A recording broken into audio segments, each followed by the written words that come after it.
start anytime? Yes, yes. Cool. All right, the floor is yours. Cheers, thanks. Okay, so my talk is pretty much about undoing some of the assumptions that we just talked about.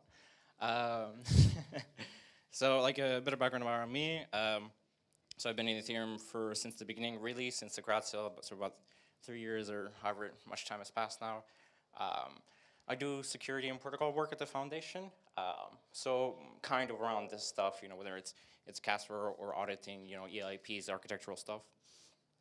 And generally, one of my passions is cryptography, and solving solutions in innovative ways with crypto that people don't think is possible.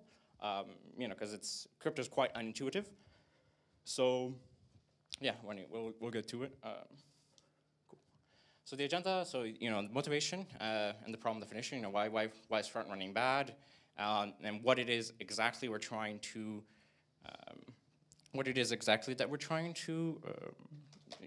mitigate, and sort of what the real problem statement. I find it's very useful when you're dealing with protocol layer problems or architectural problems to really define them very strictly, because if you have worked on stuff like this before, you find that if you don't do that, if you don't have an extremely strict problem statement, you end up what you do is you take the problem and you transform it into another problem, and you think you solved it because the problem looks different now, but actually you haven't solved anything. You just kind of rotated the triangle. Now it looks different. I was like, oh look, I've solved it, but no, it's still the same problem.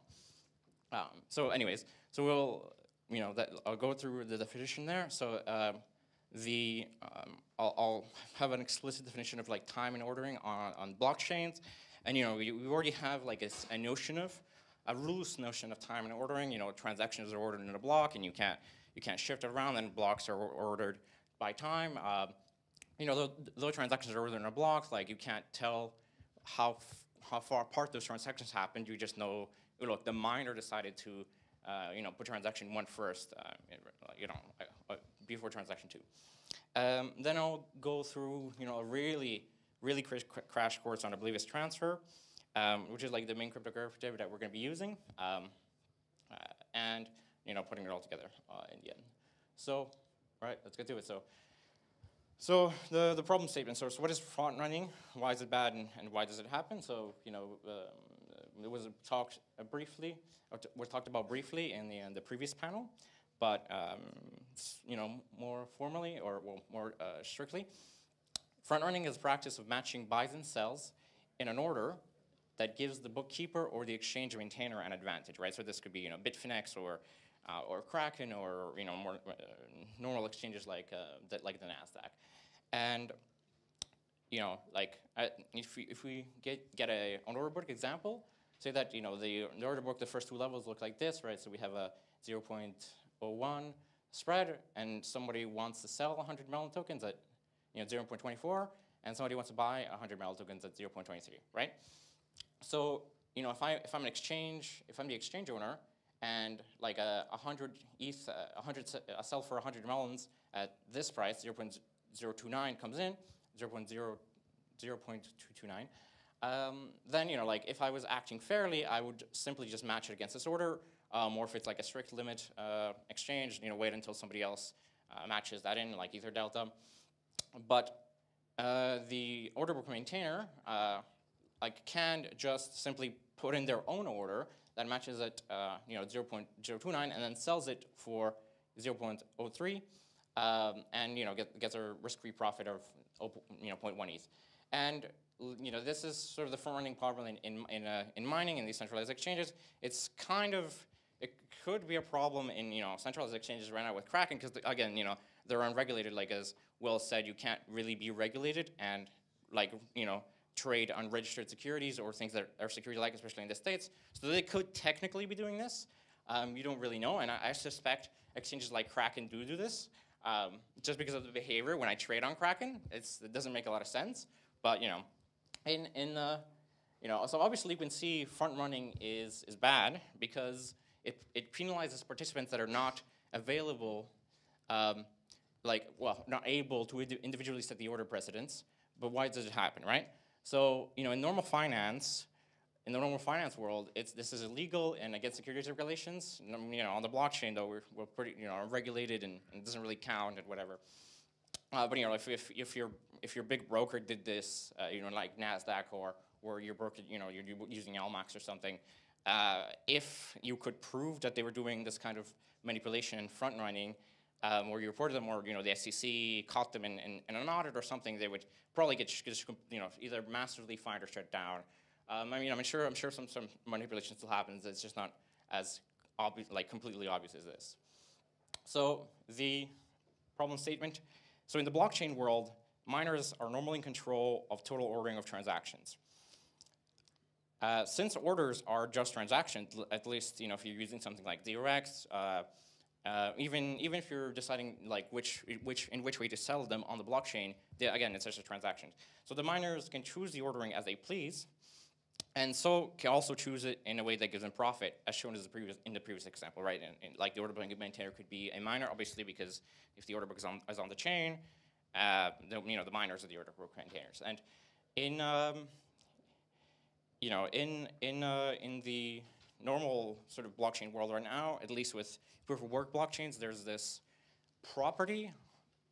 Think in pretty much all blockchains available now that single miners can get, every once in a while, get lucky, right? They mine the block, but they are single-handedly able to decide the total ordering transaction of the block. And this is not a problem just for front running. It's a problem in many other applications because, for example, like if you take have a lottery that's decided on the block hash, right? That block hash is manipulable by the miner. Like it's not so easy that they can just set a random block hash because it's related to the proof of work function, but because they are single-handedly able to dictate more or less the entire block within protocol bounds, they have really way too much power compared to compare what they should have if you're considering that it's a decentralized network, which really should require agreement of most of the network for even ordering as well. So you can, like, a lot of the solutions to this problem are like commit and reveal, right? Like if I don't want if I want to win a prize or something or get a payout from a contract, I'll do a commit phase where I put some like a hash of an answer, right, or an encrypted answer into the contract, and then 10 blocks later I'll reveal it, so that the miner just can't go back in time, right, and put in his own hash.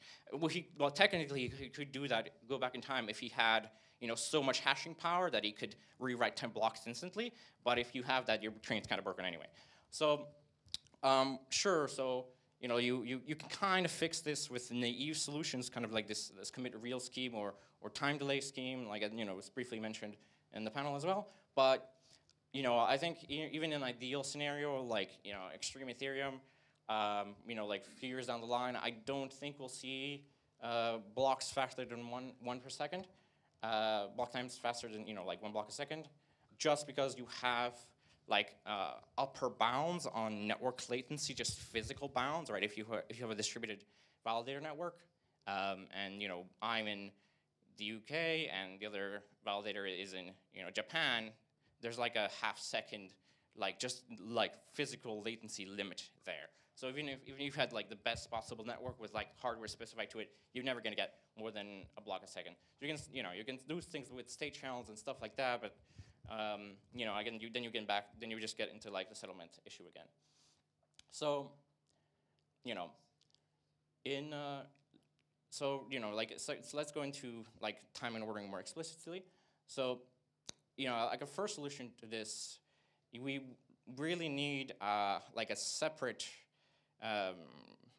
process to the mining process or at least the mining process as it is now, to decide the ordering of messages, right? Not just transactions, but as messages as they hit the networks from entities that are able or should be able to communicate to the chain. So meaning, I have a private key that has ether on the chain, so I am like a message producing entity, right?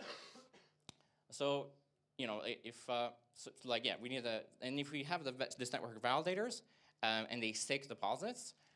And they sign messages as soon as they receive them, and the average, we have this kind of like whisper-like or sort of like, I don't know, blockchain on top of a blockchain or on the side of a blockchain, I don't know. Anyways, they cite these messages as soon as they receive them, and sort of the average time in the signed messages after like normalization, so you take like the bottom and top quartile out of the equation, you have the provably secure time step of that message, because you always want to average it anyway, because if I'm close to the miner, obviously that miner will receive the message much faster than a miner on the other side of the world. So if I know if there's not more normalized, then I could always, one miner could skew the clock way before, way after by, one validator could skew the clock way to one side or way to the other. If you don't take out the quartiles, then the top and bottom quartiles, then it's quite difficult to actually have the provably secure time be actually reasonably close to the real time.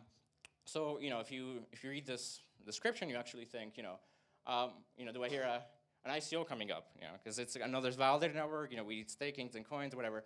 But no, actually, if you know about Casper or proof of stake, so this is very similar, except for with timestamps in the prepare step. So it's just a quick, very, very quick and high-level overview of Casper proof of stake. If you're not aware of it, proof of work works on mining. You buy hardware. The hardware has some hash rate, and with this hash rate, you're entitled to participate in the miner network. If you have 1% of the hash rate, you will generate blocks 1% at a time, right? That's how it works. And you have, you don't know the size of the validated network, because any miner can drop in and out without penalty, other than opportunity cost, I guess. But you do know the total hash rate, because that's what the difficulty is set at. In proof of stake, it's a bit different. You have a set and defined validator network, meaning there's like 100 stakers, and they each have 100 ETH staked, and these 100 stakers are in charge of sort of the consensus process. And if they play fair, they relay transactions as they're supposed to. They don't equivocate. They don't lie and decide that 2 blocks should be the block in the next block, like in the next epoch at the same time or whatever. Then they get rewarded the transaction fees or sort of some sort of whatever incentivization fee. If they're not available, they get slashed, right? So slashing means you lose either your whole deposit or part of your deposit. So it's kind of like virtual mining, right? Instead of buying hardware that then allows you to participate in the consensus process, you buy Ether and stake that Ether, and it becomes your virtual hardware, which gives you a percentage of the consensus, like attestation. All right. So there's no point solving this again and again if it can be solved in the consensus layer, and you have the strongest possible security. Plus, you don't need to additionally maintain validator network. And so this is important for kind of any decentralized exchange architecture, right? Like this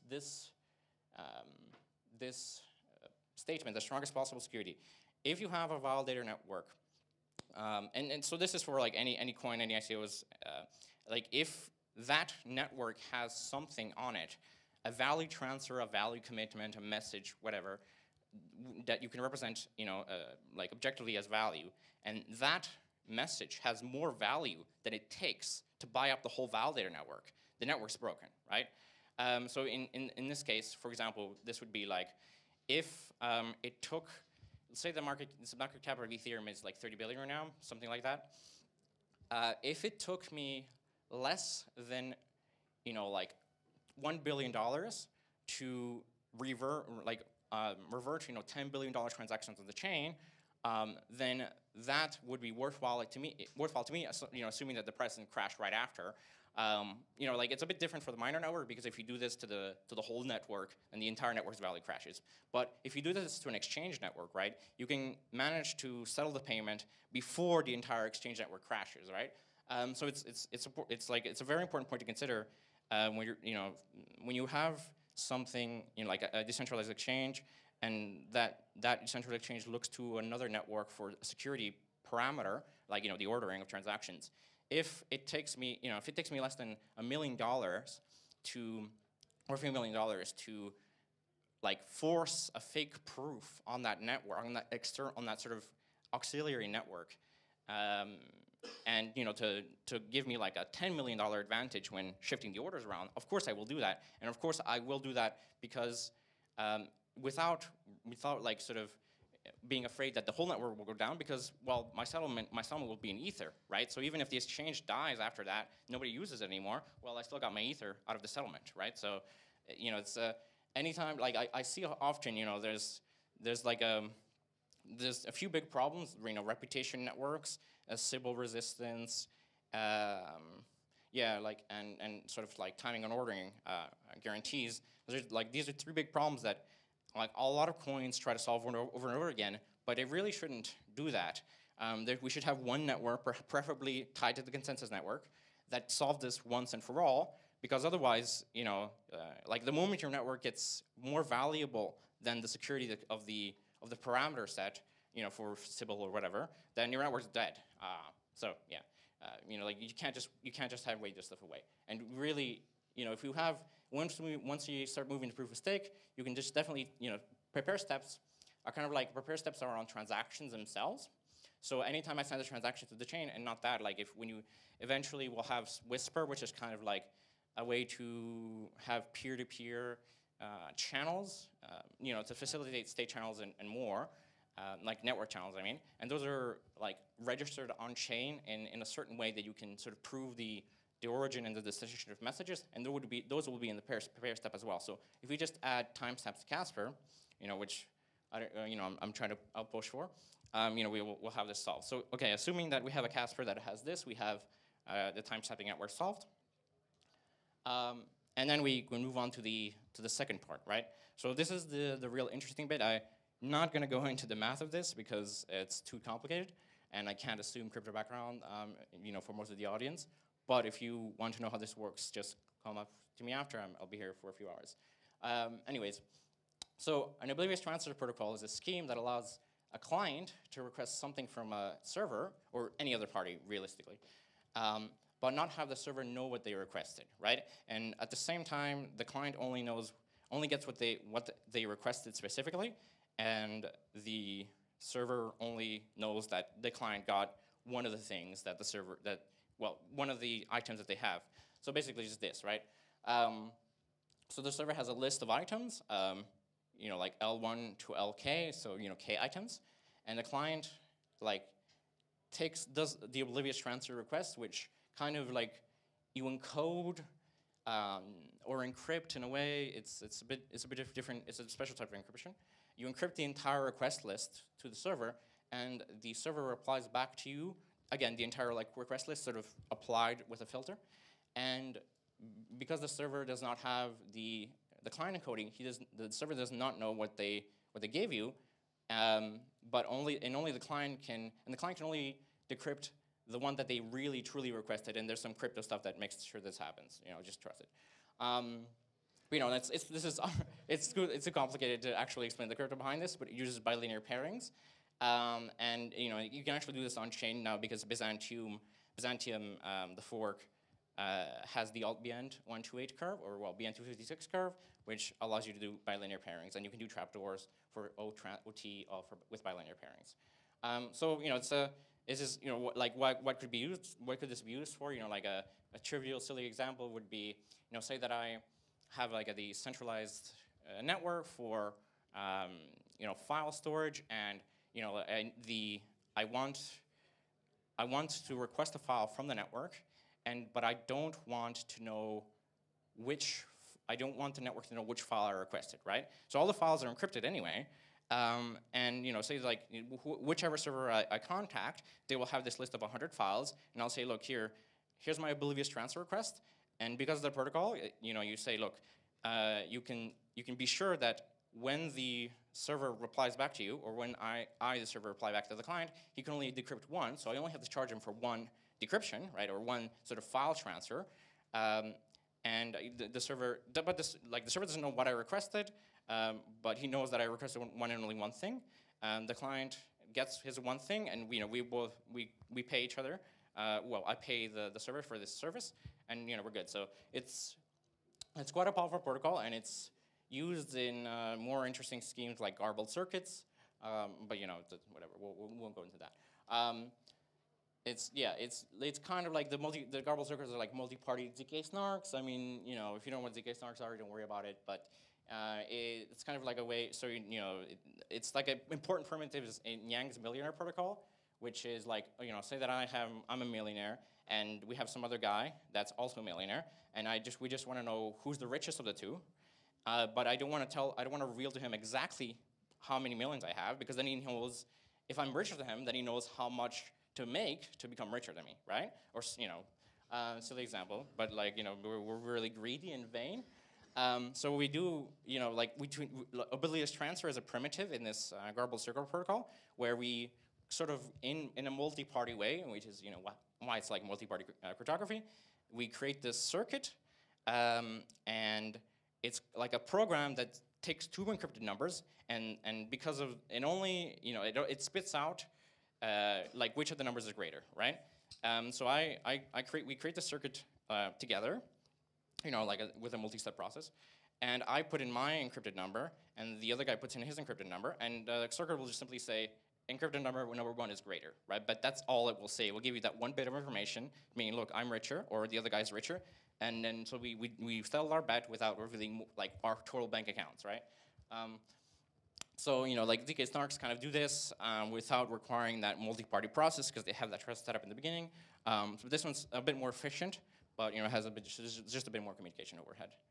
So let's go through the scheme with Oblivious transfer. So, you know, say that we have like this, you know, sort of abstract order book on the right. You know, we have 2 asks and 2 bids. You know, the client picks an order to match against, you know, A1, and sends an OT request to the order book maintainer, along with the order encrypted with a symmetric key, right? So the whole message is signed. The order book maintainer takes it and responds to the Oblivious transfer request, including an index and also signing the response. And, you know, if these messages are really in real time to the timestamp network, you know, like they would be anyway by default, because, you know, with Casper or over a Whisper channel, we also get provably secure ordering for each message, right? And so, like a stylized flow of this would be something like this. You know, the client sees the order book, and you know, once to match an order on it, they send the Oblivious transfer order. And remember, like the server doesn't know what they sent; they just know that it's one of these in the list. They send the encrypted trade and the signature. The server responds with the Oblivious transfer set for the orders, the trade hash, you know, like the thing that I just sent here, an index, and the signature, so we can perceive that it's been provably signed by the server. And like once the client gets this acknowledgement that the server actually has received this order, the client sends the decryption key, and the protocol enforces fair matching. So once I send the decryption key to this guy, since he's giving me an index, now he can no longer say, oh, actually, I want to put an order in before you, because he would have to go back on his previous signature, and, you know, we assume that the server, the order maintainer, or the exchange maintainer here, which maintains sort of this pseudo off-chain order book, has a stake. You know, they have a deposit, and if they act badly and they mess with this nonce that they've signed previously, they lose their deposit, right? And, you know, and again, at each step, the messages are simultaneously related to the timestamping network. So with the scheme, we have the following properties, right? Due to the indexes signed by the order book, we know in which order they saw the messages. So once the decryption key is applied, they must apply them in that order, otherwise they lose their deposit. So there's a bit of delay in the settlement, but you can but the trades are like enforced as they came in real time, and you know, you can kind of like you can this protocol kind of runs as long as people are honest. You don't really need, you know, you can like wait until like a certain timeout and assume that those orders have been applied fairly. So, you know, there's only message overhead if people don't play fairly and you know, try to mess with the ordering or sort of denounce orders. And, you know, because the orders are encrypted, there must be a timeout so that a malicious client can't hold up the order book forever, right? I'll just send the order book an encrypted order and just never give them the key. Well, like, okay, well, now I can't, you know, I can't apply any orders past yours until I get your key, right? So that's where the timestamping network comes in as well. It sets a secure timestamp on the receipt of the decryption key, such that if the order book tries to front run, they lose their deposit, and if the client tries to cheat by never revealing the key for a bad order, the client loses their deposit. And if the order book also tries to say, look, I never received this key, even though they did, well, that's probably false because we have the secure timestamping error, right? So if you keep most of this off chain and use either only whisper channels or have like a kind of like a separate prepare or timestamping network that is sort of an overlap of the consensus set that just provides this real-time, provably secure timestamping process, then there's obviously still more overhead just because of the parties involved in compared to traditional exchange trading, but for at least current volumes, it should be okay. It's especially if you like segment the consensus network depending on your security requirements. So here's a really cool bonus of this protocol, which is why you which is one of the nicest additions from the the properties that we get from Oblivious Transfer, is because of what Oblivious Transfer enforces, that like I have signed to you that I had this order, but I don't know what I actually told you that I had. We can enforce actually provably fair dark pool trading, right? Which works even for totally shielded coins that are like Zcash tokens. I could make a Zcash like token on the Ethereum chain now because we have bilinear pairing, so you can do Zk circuits on the chain. And dark pool trading, for people who aren't aware of it, it's kind of like it's an exchange type, it's an exchange type that you don't have the order book is in public, so you don't know the public price. You get the price by like trying to match orders to the book, and so like you can which is kind of what you would have in like totally shielded coins, because that's the only option. Especially in a decentralized exchange that can't, if it holds the funds, then you've kind of de-shielded the coins just by association. So that's a really cool feature that it enables kind of like totally shielded exchanges, and that don't they compromise your anonymity at all. And one of the things that like if you think, oh well, why can't we just encrypt the orders and don't do this Oblivious Transfer stuff? Well, there's two problems with that. First problem is, well, if you encrypt the orders, there's only two ways to encrypt things, right? One is with a symmetric key, and one is with an asymmetric key. If the key is symmetric, then like nobody can match your order unless you reveal the key, and if you reveal it, then everybody can see it. So, okay, you haven't solved anything there. So the other way is asymmetric, which means I will encrypt an order, but only one particular recipient can decrypt it, and that massively limits your liquidity and sort of exchange abilities. And there's also like another kind of way which you can mess around with kind of ZK snarks or obfuscated circuits, but that still does not prevent front running problem by the exchange or the order book maintainer, because what they can do is as they receive an order, they can just simply try to apply it to every order on the book. And if once one of those orders, or they create their own order and try to apply it to every order in their book, and once one of those orders evaluates correctly, then they just know they've revealed the price for themselves, right? So if you don't use a Oblivious Transfer where the order book maintainer or the order book maintainer network, right? It can be one entity, it can be multiple entities. Different entities can maintain different order books for different assets, right? So this is quite like horizontally scalable as well, or vertically scalable. Either way, like we can have one validator per order book. Because they don't know what they've promised in terms of ordering or in terms of book availability. Then if they tried, it's very risky for them to try to reshift the order book or lie because, or again, try to sneak their order in, because if someone reveals that they promised something that they now went back on, they lose their whole deposit, right? Or a significant amount of it. Well, like depending on how you structure the economics. But either way, it's very bad. It's a very bad outcome for the maintainer. And if their deposit is high enough, you can be sure that that stake is high enough. So if they have a $100 million deposit as an exchange, then you can be sure that up to $100 million they won't try to mess with the orders, right? So yeah. So this is nice because each order book maintainer can have like a deposit that is relative, or the network can have a deposit that is relative to the to the value of the market cap of the coin, right? So if we're trading, like a coin with $10 million market cap, of course, like a few million, or even like a few 100,000 as a deposit is fine, because it's unlikely that $1 million, like 30% of the coin's market cap will come in, right? But if you have something like Oblivious Go, which is quite high market cap, like up to $1 billion, then you probably would want higher security for that order book, or that pair of trading pairs, that equals to more than $1 billion. Right? So yeah, that's it. And I'll write a white paper for this when I get around to it, after time. But this is sort of the architectural design. Yeah, it's possible now on the Ethereum chain because of Byzantium. So, any questions?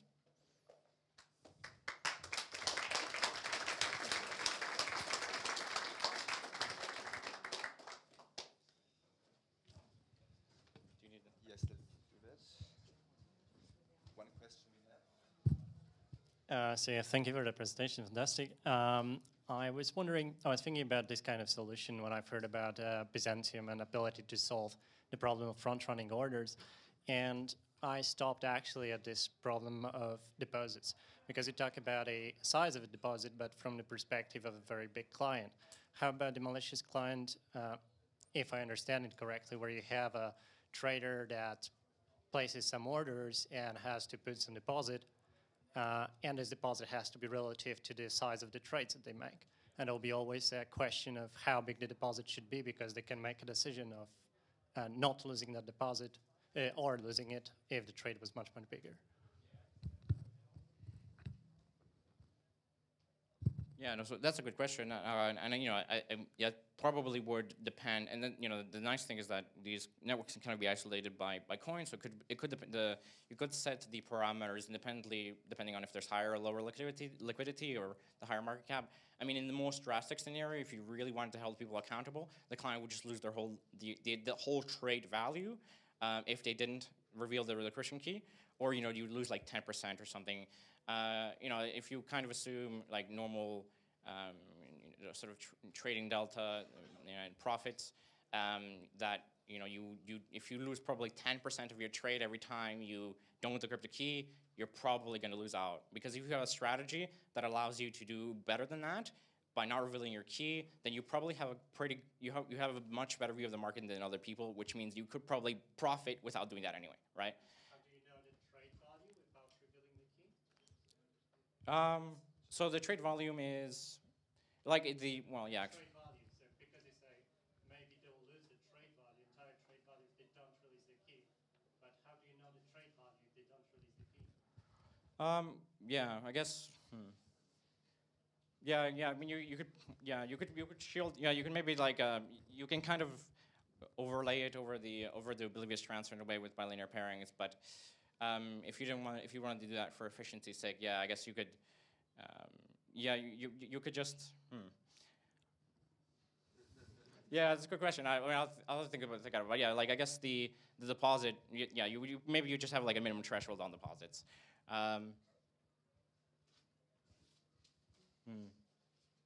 Well, yeah, if they don't release their key at all and just disappear from the network completely, you probably just take their whole deposit and just be like, all right, this is. Yeah, and maybe you can do other things like to keep validators accountable, increase the cost of this behavior by saying, you have to have the deposit there for at least like a few days or something before trading, so that you have to be registered on this pair for a few days before trading, so that like doing this over and over, it's like that increases the time that you need to take for this to be profitable, right? Whereas like if I'm honest, I'll never lose my deposit, I'll never lose my key, and I can keep trading every day. After my sort of waiting period or lock-in period, if I gain reputation. Otherwise, if I keep trying to sort of, every time I try to be Byzantine, every time I try to be malicious, I have to wait another 3 days to try to trade on that exchange, yeah. Or increase my deposit by a lot. Cool. Any other question? No time for questions. Okay. Thank you, Matthew. Thank you, everyone, for a great morning. Let's go have some lunch, and we'll meet back here at 2 o'clock, where Mona will kick off the afternoon session with a surprise announcement. Well done, Matthew. Yeah? Thank you.